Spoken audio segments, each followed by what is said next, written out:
Welcome back. In topic 1, we defined heat transfer and you learned how to identify the heat transfer mode. In topic 2, you learned how to apply heat equations to conduction, convection, and radiation. In topic 3, you learned how to apply the first law to solve heat transfer problems. In topic 4, you will learn the heat transfer solution steps. A. Heat transfer solution steps. The first step is that you try to understand the physical process for a heat transfer problem and figure out what is known and what needs to be found.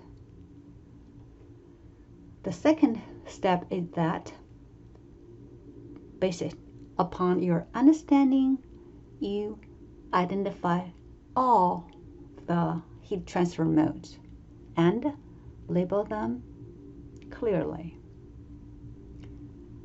The third step is that, based upon what you're looking for, you define your system that is related to the unknowns.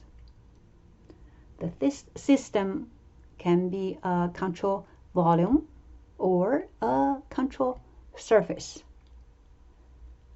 And then you apply the first law equation to the system you just defined. The fourth step is that you select proper math equation for each term in the first law equation applied before to solve for unknowns. Next, let's practice. B. Example 1-4. Again, pause, do it, and then compare. Example 1-4 is about an electronic element chip. Power dissipation is needed for a square chip. What you have known is that the chip is an electronic element, just like the cell phone. It will produce heat over time. In order for the chip to work properly, the heat needs to be removed.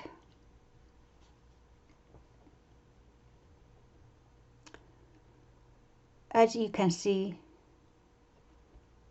we have a chip with the square front surface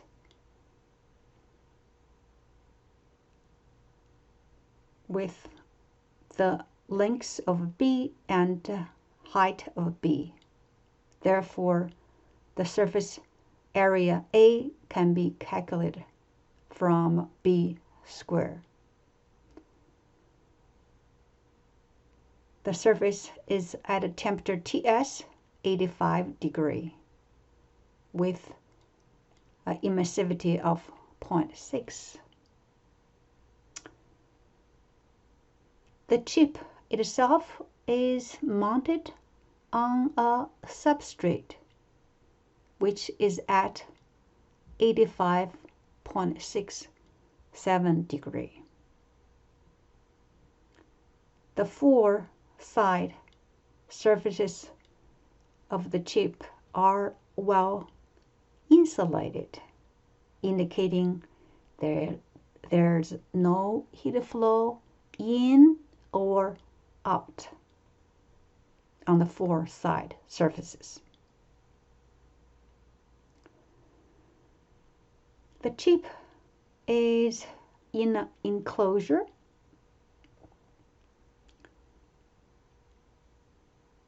So the chip is placed in an enclosure like a box, which is assumed to be a large surrounding at a temperature 25 degrees.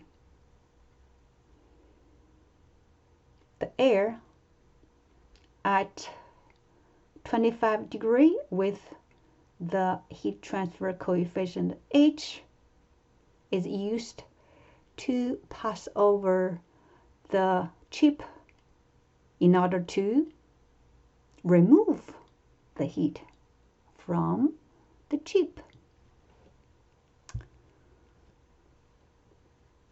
What we're looking for is the heat rate for conduction, convection, and radiation respectively.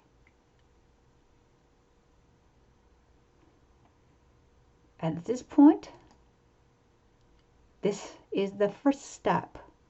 We tried to understand the physical process, listed what we know and what we needed to find out. Let's go to the second step. Based upon our understanding of the process, we need to identify all the heat transfer modes. Remember, whenever there is temperature difference, then there's a heat flow. Let's start with the chip itself. There is a temperature difference between the front surface and the back surface. Therefore, there is a conduction heat flow going through the chip over the distance L. Then there's a temperature difference between the solid surface and moving air. Therefore, there's a convection heat flow away from the chip.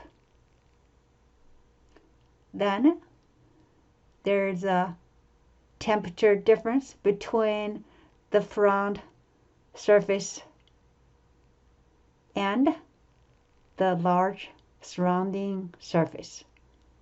Therefore, there's radiation heat flow away from the chip. That's all the heat transfer mode we have.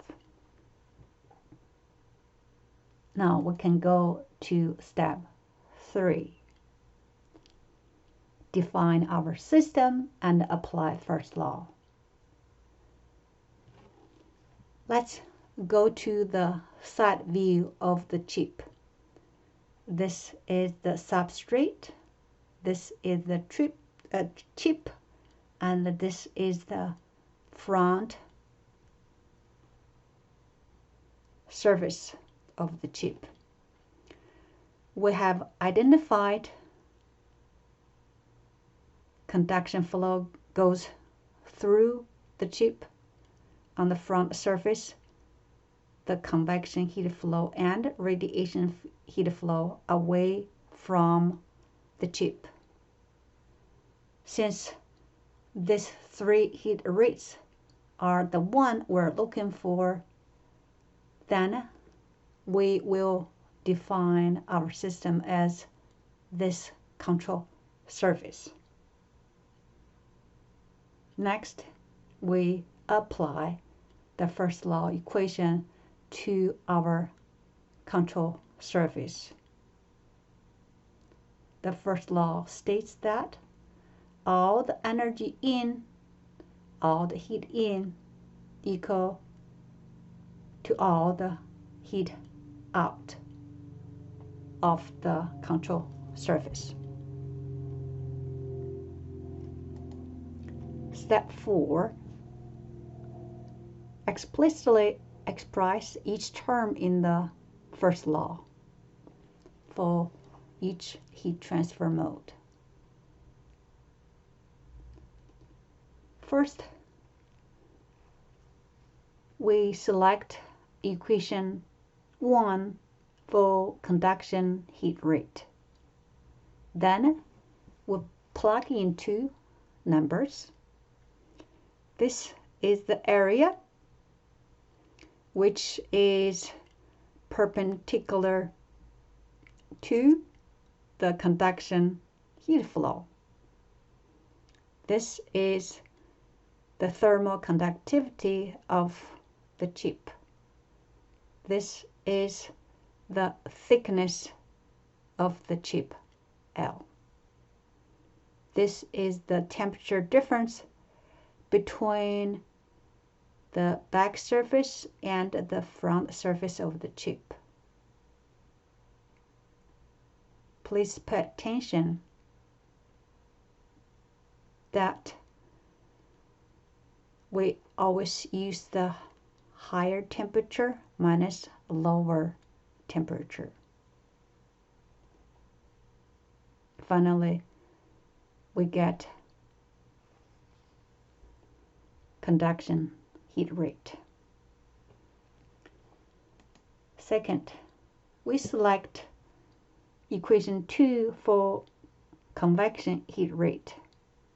Then we plug into numbers. This is heat transfer coefficient. This is the area, solid area, contacting with the moving air. This is the temperature difference between solid surface and moving air.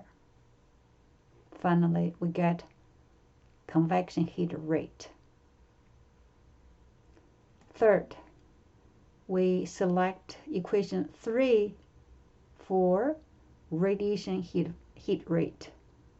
Then we plug into numbers. This is emissivity, and this is the area which interact with the big surrounding. And this is Stefan Boltzmann constant, and the last term is the temperature to the force power difference.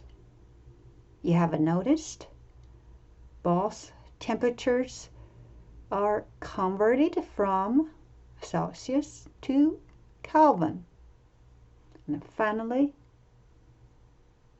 we get radiation heat rate. At this point, we complete example 1-4 by following the heat transfer solution steps.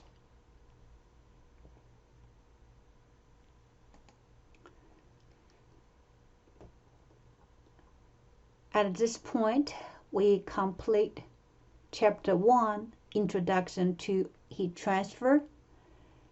This slide beautifully presents the summary and the outcome. It listed the key concepts, the key variables, the key skills, and the key equations. Remember, practice makes perfect. You need to practice more, and more. We end chapter 1.